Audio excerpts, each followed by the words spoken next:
ABP news आपको रखे आगे। जो दिमाग से चलती है और कनेक्टिविटी से चलती है, दिमाग मणिपुर के युवाओं के पास है और कनेक्टिविटी मोदी जी ने कर दी है।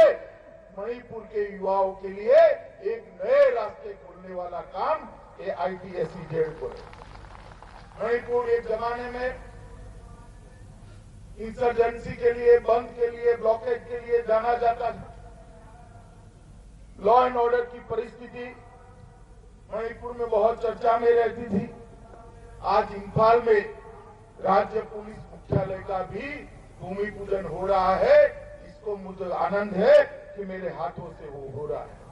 स्मार्ट सिटी इंफाल के लिए एकीकृत कमांड, मोदी जी का जो ट्रस्ट है, वो स्मार्ट चीजों को, स्मार्ट गवर्नेंस को आगे बढ़ाने की। और मित्रों, मैं मानता हूं कि ये जो एकीकृत कमांड केंद्र बनेगा वो इंफाल को 7 अर्थ में एक स्मार्ट सिटी बनाएगा। आज विष्णुपुर, तुपुल, थाउबल, कासोंग, फुललैंड मार्ग का भी लोकार्पण हुआ है।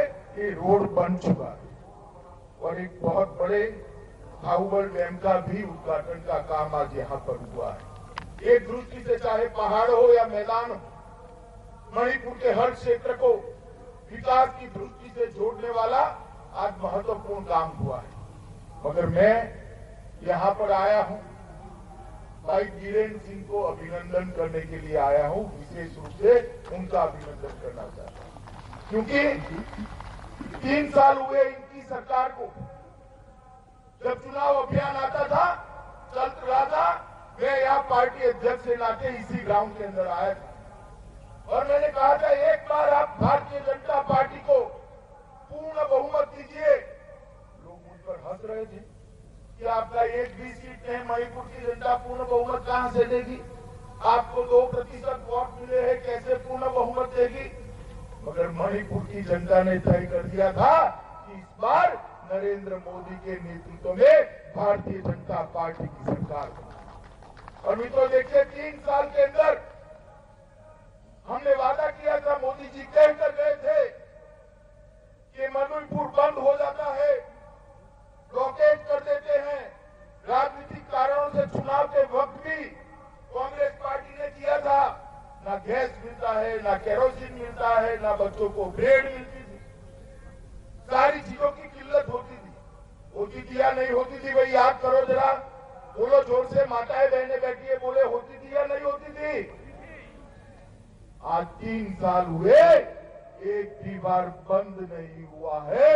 वो ही बताता है कि भारतीय जनता पार्टी का जहां शासन आता है वो लोगों के विकास के लिए। और इसीलिए मैं भाई बीरेन्द्र सिंह का अभिनंदन करना चाहता हूं। इन्होंने एक नई पहचान मणिपुर को देने का काम किया है। और मित्रों, नरेंद्र मोदी जी ने ये पूरे नॉर्थ ईस्ट को अपने दिल में बसा कर रखा है। चुनाव आया था तब 2013 में उन्होंने कहा था कि भारत माता की 2 भुजा है, पूर्वी भारत और पश्चिम भारत। पश्चिम भारत का तो विकास हो चुका है, मगर जब तक पूर्वी भारत का विकास नहीं होता, भारत का विकास संभव नहीं है।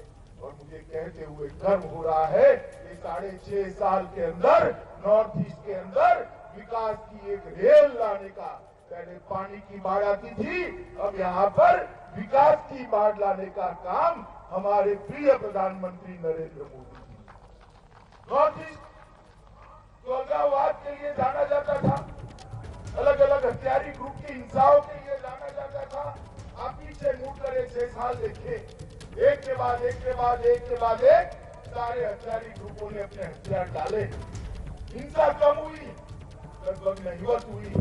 और जो कुछ बचे खुचे हैं, वो भी मुझे भरोसा है मोदी जी के नेतृत्व में विश्वास रखकर मेन स्ट्रीम में जरूर आ जाएगी। मित्रों, हिंसा का काम विकास थे। और मोदी जी ने पहली ही कैबिनेट में 2014 से कहा है कि हर मंत्री को, कोई न कोई मंत्री हर 15 दिन में नॉर्थ ईस्ट के अंदर होना चाहिए।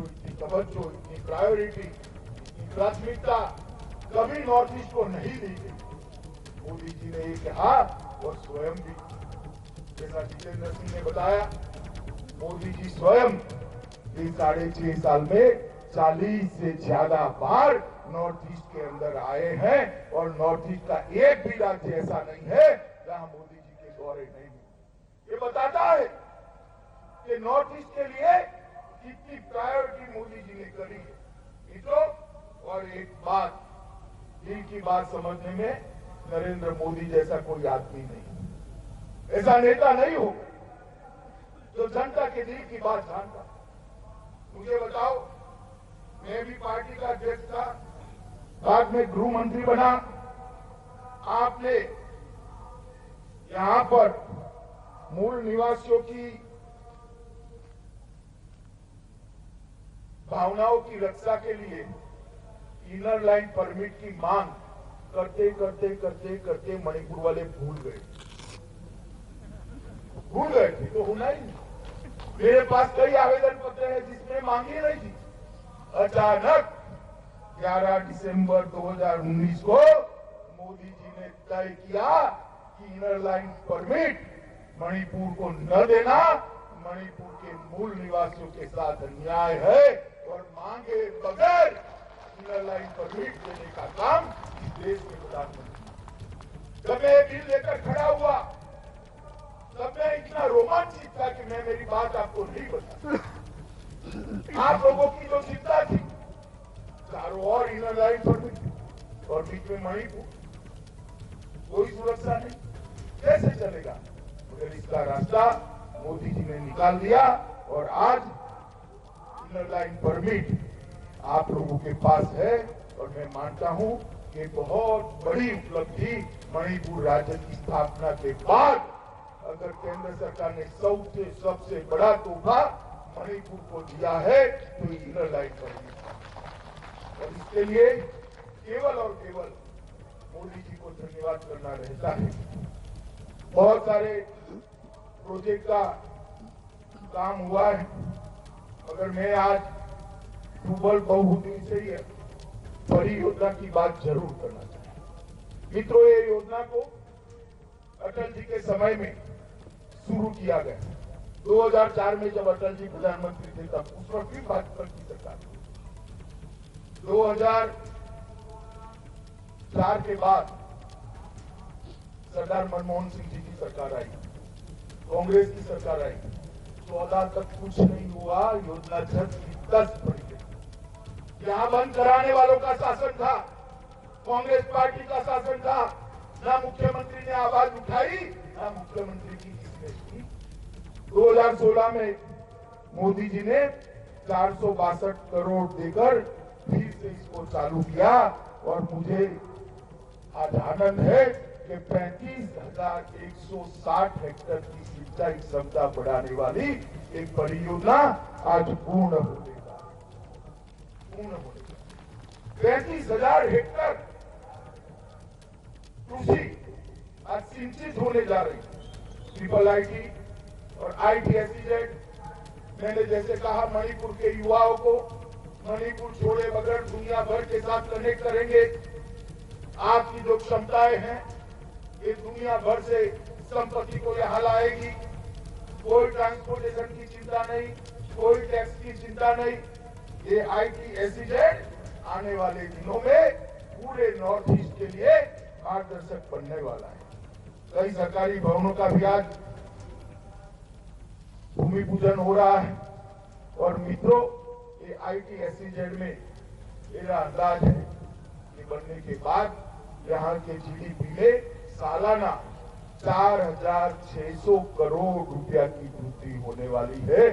छोटे से मणिपुर के GDP के अंदर 4,600 करोड़ की और सीधी रोजगारी लगभग 44,000 लोगों की। इसमें बहुत बड़ा प्रोजेक्ट है।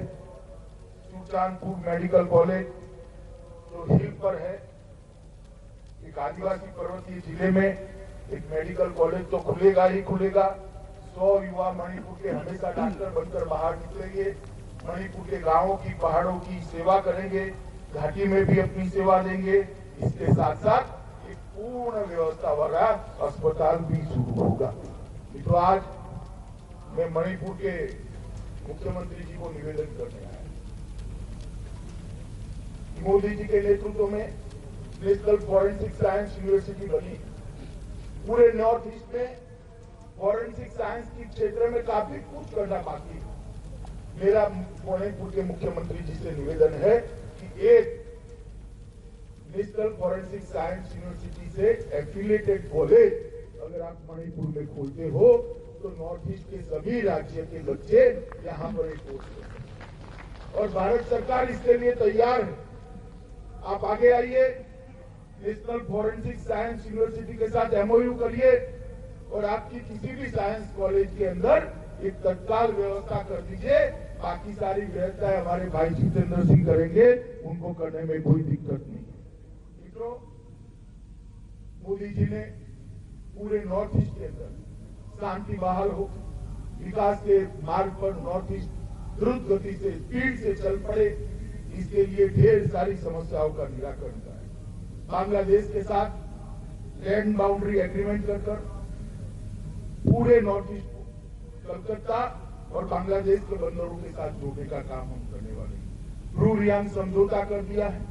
कई सालों से हमारे ब्रू और रियांग भाई असहायता की जीवन जी रहे थे। त्रिपुरा में उनको बसाने का निर्णय कर दिया। बोडो समझौता हुआ। बोडो के क्षेत्र के विकास के लिए अब नए रास्ते खुले हैं। सभी ने हथियार डाले हैं। 8 अलग अलग उग्रवादी गुटों के 644 कैडर ने 2500 से ज्यादा हथियार सरेंडर कर आज